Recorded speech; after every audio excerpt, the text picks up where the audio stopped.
zhvilluar së bashku në lidhje me këtë çështje, kam patur një lumë mesazhesh nga ana e agjentëve që në fakt kërkesa për të blerë banesa të shtrenjta është shumë e lartë. Fakti se kush kategori i blen, ajo është gjë tjetër. Nga kush pikërisht. Po, me sa duket ka më shumë persona dhe individ të cilët kanë para shumë, para krijimi etj etj, të cilët janë predispozuar për të marrë këto banesa, sesa ne që bëjmë një punë apo disa punë dhe kemi të pamundur edhe sot që të marrim të blejmë një banesë. Sapo ju shpjegova që ka një stok të madh apartamentesh edhe që nuk janë shitur, por edhe që janë shitur, por që janë bosh.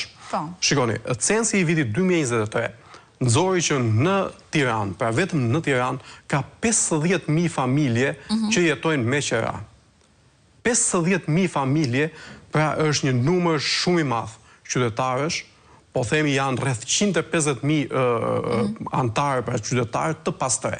Nëse i llogaritim që një familje ka 3 antarë. 3 pjesëtarë të saj. Pra, janë 150.000 qytetarë të Tiranës që sot nuk kanë një stre. Dhe çfarë po ndodh? Po ndodh pikërisht kjo, që apartamentet që janë blerë nga para, të cilat ju i përmendët që ne nuk ua dim burimin, që blenë edhe apartamentet deri në 4.000 euro, se ne kemi parë. Nuk është çudi, për shembull kemi parë bashkëshorten e kryeministrit që ka blerë apartament 4.000 euro metër katror në qendër të bllokut. Kemi parë ministra të cilët kanë bërë manovra, po themi spektakolare, që kanë shitur apartamentet që janë ndërtuar 60 vite më parë me nga 150.000 euro dhe kanë blerë apartamente me nga 90.000 euro që janë ndërtuar vetëm 2-3 vitet e fundit. Dhe kjo pastaj është historim vete që duhet ta hetoj spak, që zyrtarët e lartë bëjnë këto manovra, ose i kanë paguar me kesh pjesën, ose aty ka diçka që nuk shkon.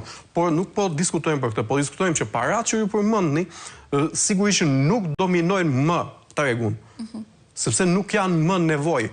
Nevojë janë 50.000 familje që shkojnë dhe marrin kredi në banka. Këtë po bën Banka e Shqipërisë sot, po paralajmëron që jemi në kushtet kur pritet të plas ajo fluska e famshme që i themi ne që mund të kolapsoj gjithë ekonominë. Pse e kolapson gjithë ekonominë? Sepse bankat në momentin që përballen me mungesë likuiditeti nga qytetarët që marrin kredi, janë të detyruara që t'ju sekuestrojnë pronat atyre. Dhe në momentin që sekuestrojnë pronat, ato dalin me çmim disa herë më të lirë në treg. Mirë po, kjo nuk do të thotë që automatikisht pra, kjo do të jetë një goditje shumë e rëndë. Personave specifik në lidhje me banesa që kanë blerë, kanë përshtypjen që do të jetë një punë shumë e madhe. Jo, nuk janë mbi 60.000 apartamente bosh sot që flasim në kryeqytet. Janë dhënë 80 milion metër katror leje ndërtimi nga 2015 deri më sot. 80 milion metër katror vetëm në Tiranë janë, po themi, qindra mira apartamente që sot nuk kanë, po themi, njerëz brenda. Dhe tani, ajo që po ju thoja nuk do të hetohen njerëzit. Problemi është që do të futet ekonomia në kolaps, sepse çmimi i ndërtimit për metër katror sot në Tiranë nuk i kalon 400-500 euro. Ndërkohë që pronat sot shiten me të paktën 3 fishin e çmimit të tyre të kostos së ndërtimit. Dhe kjo është situata që kjo lloj ekonomie paligjshme, paras, injektimit parave të korrupsionit, të krimit organizuar dhe manovrave nga më të ndryshme mund të kolapsojë gjithë ekonominë nesër, për shkak sepse ata njerëz që kanë blerë prona me para djerse duke marrë kredi në bank, do të gjenden në një moment në pamundësi për t'i shlyer këto kredi. Dhe çfarë do të ndodhë? Qytetarët do të humbin edhe pronën që kanë blerë, do të humbin edhe paratë që kanë investuar deri në atë moment sepse kanë paguar këstet dhe interesat e kredive. Pra jemi në një situatë që sigurisht duhet një ndërhyrje, po themi, e menjëhershme dhe duhet jo vetëm nga Banka e Shqipërisë, po duhet së pari nga institucionet ligjzbatuese, nga SPAK, duhet të mbyllet rubineti që krijon pikërisht këtë hemoragji të madhe në ekonominë e vendit tonë.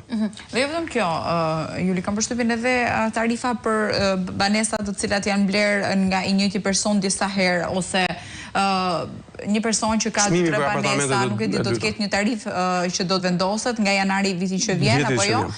Shumë e çuditshme, se ne kemi 20 vjeçar, 22 vjeçar, të cilët janë duke qarkulluar në kryeqytet, sikur jetojnë në Monako dhe kanë në pronësi disa apartamente, gjë e cila nuk korrespondon as pak me moshën që kanë, pra kur kanë punuar, kur kanë bërë lekë etj. Ka një gjë që shteti po të doj e bën shumë thjesht.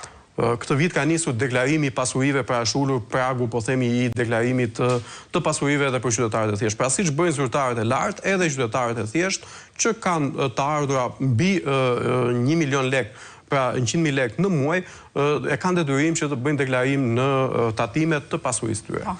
Dhe shteti, në këto moment, pra po themi shteti, po themi institucionet, që nga tatime deri tek institucionet ligjzbatuese, duhet të verifikojnë pikërisht a përputhen të ardhurat që ka një qytetar, që ka Juli, me pasuritë që ai zotëron. A përputhen këto? Dhe këtu është shumë e thjeshtë, por është çështje e vullnetit të institucioneve për ta bërë këtë gjë. Se s'mund të ketë kur shpjegim që njëri i sapo dal nga bankat e gjimnazit, 19 vjeç, të ketë 10 apartamente në zotërim. Nuk ndodh në asnjë vend të botës kjo. Vetëm në Shqipëri ndodh. Dhe sigurisht që këtu shteti mund të ndërhyjë. Dhe mund të ndërhyjë edhe për makinat luksoze, për tjerë. Pra, këtu jemi në situatën ku shteti duhet të ketë vullnet, sepse po themi të gjitha këto që po diskutojmë do të sjellin pasoja në të gjithë ekonominë e vendit. Pra do të afektojnë të gjithë ekonominë e vendit dhe nuk mund të shmanget kjo histori. E qartë. Ndërsa të tjera, Juli, mund themi që programi i kryeministrit Edi Rama